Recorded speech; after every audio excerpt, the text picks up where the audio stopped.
अच्छा जी, 8.2c पढ़ रहे हैं। पार्शियल इक्विलिब्रियम में cost and benefit of A tariff पढ़ रहे हैं। Cost and benefit of A tariff पढ़ रहे हैं, ठीक है। यानी जो टैरिफ होगा उसके उसका कॉस्ट क्या होगा, यानी उस क्या नुकसानात होंगे, किस किस को नुकसान मिलेगा, बेनिफिट क्या है, इसको हम कॉस्ट बेनिफिट एनालिसिस कहते हैं, ठीक है। इस तरह आप सीबीए में पढ़ते हो, ठीक है, कॉस्ट बेनिफिट एनालिसिस। तो देखते हैं कि टैक्स जो है, तो टैक्स का सीबीए क्या है, कॉस्ट बेनिफिट इसका करते हैं कि किसको क्या मिला, ठीक है, नुकसान किसको हुआ, फायदा हुआ, ठीक है। तो यहाँ देखें इधर, यहाँ पर पहले ये देखें इधर, ये मेरे पास डिमांड फॉर एक्स है और ये सप्लाई ऑफ एक्स है, ठीक है।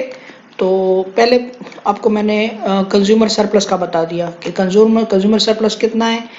फर्स्ट देख लें, ये मेरे पास अगर प्राइस 1 होती है, ठीक है, तो कंज्यूमर सरप्लस ये वाला एरिया, ये क्या हो जाएगा, कंज्यूमर सरप्लस हो जाएगा, ठीक है। अब जब प्राइस बढ़ जाती है तो कंज्यूमर सरप्लस जो है वो यहाँ से लेकर प्राइस बढ़ गई तो ये वाला एरिया होगा, ठीक है।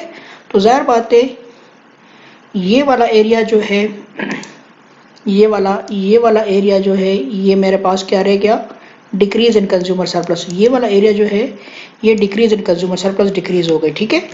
अब यहाँ पर मैं मिटा दिया। अब ये एरिया जो है ये एरिया क्या हो गया, डिक्रीज इन कंज्यूमर सरप्लस हो गया। और इसको हमने कैलकुलेट किया था पिछले वीडियोस में, ये 60 आ रहा था। कितना आ रहा था, 60, ओके। आज ये 660 आ रहा था। अब प्रोड्यूसर सरप्लस जो है, प्रोड्यूसर सरप्लस, ये प्रोड्यूसर सरप्लस था, ये देखें यहाँ से लेकर यहाँ तक ये प्रोड्यूसर सरप्लस था, ठीक है। पहले प्रोड्यूसर सरप्लस इतना था, ये प्रोड्यूसर सरप्लस था, ठीक है। अब जब प्राइस बढ़ जाती है तो कंज्यूमर सरप्लस ये हो जाता है, जाहिर बात है कंज्यूमर सरप्लस बढ़ गया, ठीक है। तो वो हमने कैलकुलेट किया, वो 15 आ रहा था। कितना आ रहा था, 15। कंज्यूमर सरप्लस में डिक्रीज जो है, कंज्यूमर सरप्लस में डिक्रीज 60 की थी और प्रोड्यूसर सरप्लस में इंक्रीज 15 की थी, ठीक है। अब देखते हैं कि किसको क्या मिलेगा, ठीक है। तो जाहिर बात है जब 1 से प्राइस बढ़ के 2, टैरिफ के बाद 2 हो जाती है तो जो डिमांड है वो 70 से कम होके 50 हो जाएगी। डिमांड क्या हो जाएगी, 50 हो जाएगी। तो जब डिमांड 50 हो जाएगी तो ये 50 डिमांड हो रही है। अच्छा, इस पर डोमेस्टिकली प्रोड्यूस कितनी हो रही है, 20 यूनिट डोमेस्टिकल प्रोड्यूस हो रही है, ये 20 यूनिट डोमेस्टिक प्रोड्यूस हो रही है। तो जाहिर बात है, और 50 डिमांड है, तो ये 30 जो है, 30 ये इम्पोर्ट्स होंगी, क्या होंगी, 30 इम्पोर्ट्स होंगी, ठीक है। और जब 30 इम्पोर्ट्स होंगी तो 30 इम्पोर्ट्स में से प्राइस 1 है तो 30 रुपी गवर्नमेंट को मिल जाएंगे। किसको मिल जाएंगे, 30 रुपी किसको मिल जाएंगे, गवर्नमेंट को मिल जाएंगे। तो ये वाला रेक्टेंगल जो है ना, ये वाला रेक्टेंगल, ये इम्पोर्ट्स है और ये $30 हो गए, किसको मिल गए, ये गवर्नमेंट को मिल गए, ठीक है। अच्छा, प्रोड्यूसर सरप्लस, ये वाला पोर्शन हमने कैलकुलेट कर लिया। ये वाला पोर्शन $15 किसको मिल गए, प्रोड्यूसर को मिल गए, ठीक है। कितने हो गए, 45, ठीक है। जो लॉस हुआ था ना कंज्यूमर सरप्लस पर लॉस 60 होता है, 60 में से 45 रुपए किसको गए, 15 रुपए प्रोड्यूसर को गए, 30 रुपए गवर्नमेंट को गए, ठीक है। बाकी कौन कौन से एरिया बचे, बाकी ये वाला एरिया बचे, देखें इधर, ये वाला एरिया बच गया और ये वाला एरिया बच गया।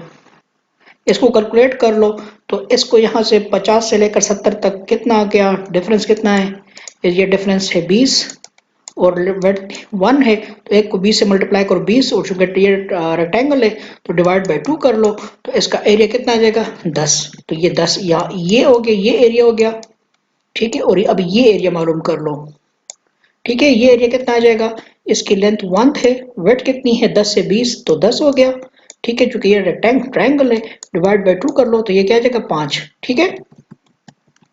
तो अब देखो थोड़ा सा, इस पोर्शन को मैंने बाय पोर्शन कर लिया। ये देखो जो 60 का लॉस हुआ था ना, उसको मैंने टुकड़े टुकड़े कर दिया।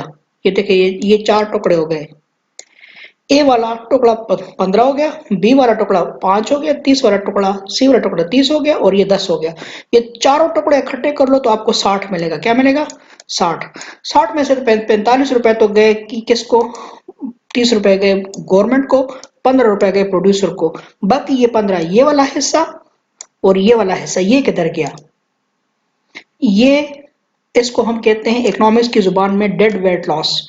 क्या कहते हैं, डेड, ये किधर भी इसका पता ही नहीं चला कि ये किधर चला गया है। डेड वेट लॉस इसको कहते हैं, क्या कहते हैं इसको, डेड वेट लॉस। ये इसको पुश्तो में कहते हैं मुर्दारा। तो ये चीज क्या हो गई, मुर्दार हो गई, इसका पता ही नहीं चला कि ये किधर गई। और इसको हम कहते हैं प्रोटेक्शन कॉस्ट। इसको क्या कहते हैं, दिस लीड टू इनएफिशिएंसीज, ये इनएफिशिएंसीज की तरफ जाता है।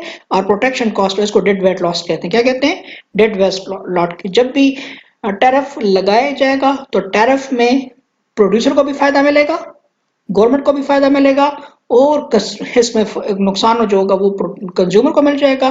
ठीक है, यानी जो बायर है उसको नुकसान मिलेगा, और वो जो लॉस होगा, ठीक है, उसको उसमें डेड वेट लॉस भी होगा। क्या होगा, और ये क्या, इसको हम कहते हैं प्रोटेक्शन कॉस्ट कहते हैं। क्या कहते हैं इसको, प्रोटेक्शन कॉस्ट कहते हैं। ठीक है, तो ये कॉस्ट एंड बेनिफिट ऑफ ये हो गया। ठीक है, नेक्स्ट हम